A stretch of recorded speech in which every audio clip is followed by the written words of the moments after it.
Alrighty.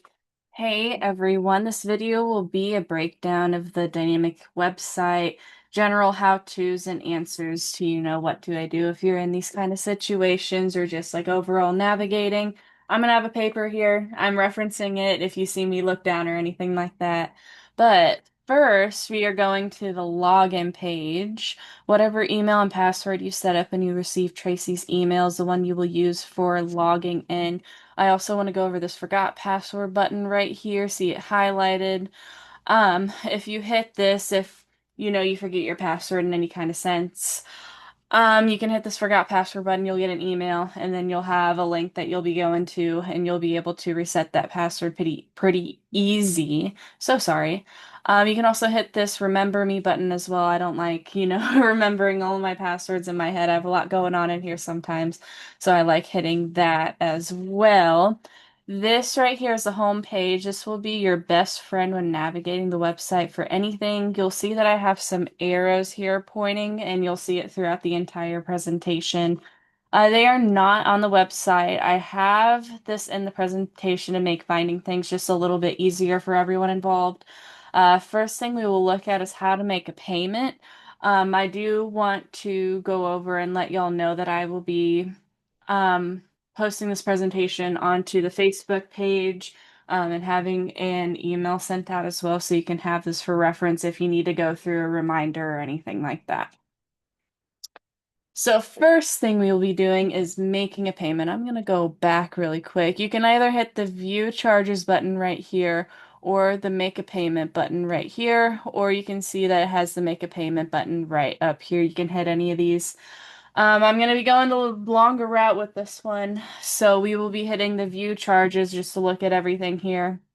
As you can see, you'll have the lot rent here and it'll break everything down for you if you have like the storage unit or anything like that as well. It'll show it all on this page so you can see what you're paying for. So once you go here, you will make the payment or hit the make a payment button as the arrow says. On this page, you'll have multiple options to choose from here. You can do the ACH checking, ACH savings, or you can pay with a credit card or a debit card. I'll go over that kind of stuff here in just a moment. You also get to choose the payment amount here, the total balance, current balance, or the other amount. Other amount is if you need to split it up based on your pay schedule, anything like that.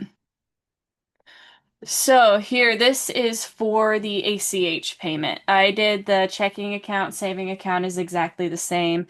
You'll put in your routing number here. It'll have you confirm everything, and then your account number here, and then have you confirm that.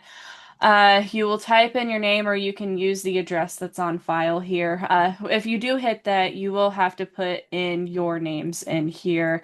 It will have you do that, or else it will not process anything, and it'll show you a little error page.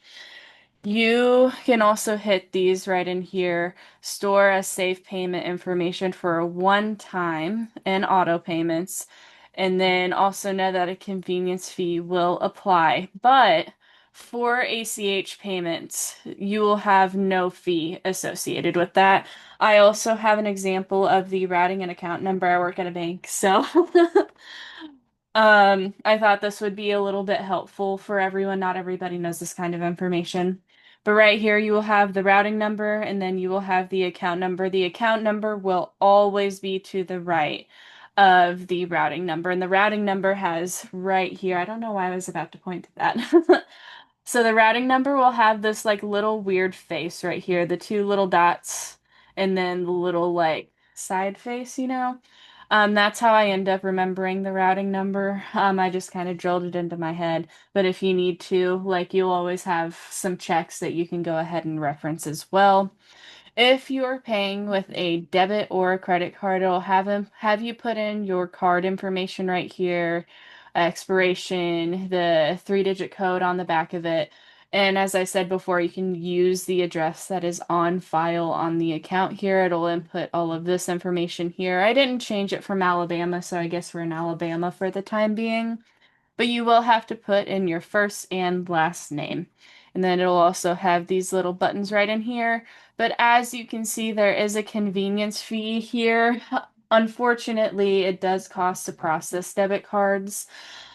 Just because with an ACH, um, that is guaranteeing the funds a little bit more, whereas the debit card is like the middleman of everything. So it can't guarantee it as well. Also, if you pay via ACH, an ACH is an electronic transfer using your routing and account number, so it just kind of certifies it just a little bit more there. If we go here to the transactions button, and this will be on, if you go back here, on all the top parts of the pages. So at any point, if you need to go through and like look at anything, you can hit one of these buttons and it'll automatically take you to that page. But if we hit this transactions button, you will see all of the payments that you ended up paying. And as time goes on, this list will get longer and longer and longer. This is just for reference for the time being. Next thing we will be doing is we will be reserving amenities. So like clubhouse, fire pit, anything like that, anything like that. So you can either hit the amenity reservations right up in here, or you can hit this little button right in here and it will take you to the exact same page. So you're able to reserve the clubhouse, community center, fire pit, or the pavilion. You can change what you want to reserve by clicking this drop down right in here. So for like same with the ACH or like the card payments, it'll have the same little drop down. To make the reservation, you can either click the request a reservation button or you can double click on the date here and it will show you those options. And as you can see, it's already showing some reservations in here. Yes, this is for July. I took the screenshots and I got the presentation done a little bit early. But it will show more reservations in here once we get everything moving along a little bit more. All right. Once you get here, you'll have this same little drop down if you end up needing to change the place. If beforehand, if you click the drop down and then click the wrong spot, you'll get taken to this page and then you can, fix that eventually. Um, you also need to input the date and the time frame and some notes on, why you're wanting the reservation. In the notes you could, for example, I'm wanting to have a crocheting night with some of my friends in here. After you hit the submit request button, you'll receive an email about the request as soon as possible. Normally, it will send one almost immediately. And before you hit the submit request, you'll have to agree to the terms and conditions there. Just make sure, everything's all cleaned up afterwards after you end up using it, all that kind of fun stuff. All right. So our next topic will be ARC requests. I'll go ahead and go to this next page here. If you're having any kind of issues or if you need our ops director to come out and look at your home, you can go ahead and add a service issue right in here, and then you can go ahead and input the date and all of that kind of stuff to filter and see if you have any previous ARC requests, anything like that on here, once you hit the add a service issue, you can either choose from ground/landscaping, plumbing, electrical, site/lot, or other. Each category has its own descriptions next to the drop-down items, so you'll be able to better choose which category would best suit your needs.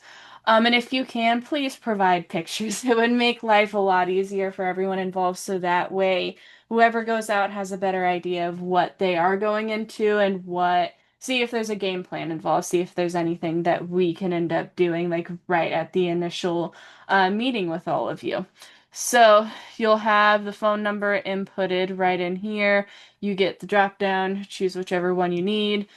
For the description, there is a tree on my property that is rotting. It's about to fall over. You can see with the pictures provided below. Thank you. And then on here, will there be pets or service animals like provided on the president's? Provided on the premises. Oh my goodness. But you will also need to answer these questions before you can submit it, or else it won't do anything. Just general information for us to know. That way, going into it, we have a better idea of what we can do. All right, so for this last one, there will be a user profile option when you click your name. that we will want to visit real quick. If you are needing to make any kind of changes to your contact information, anything like that, this is the place that you'll want to go.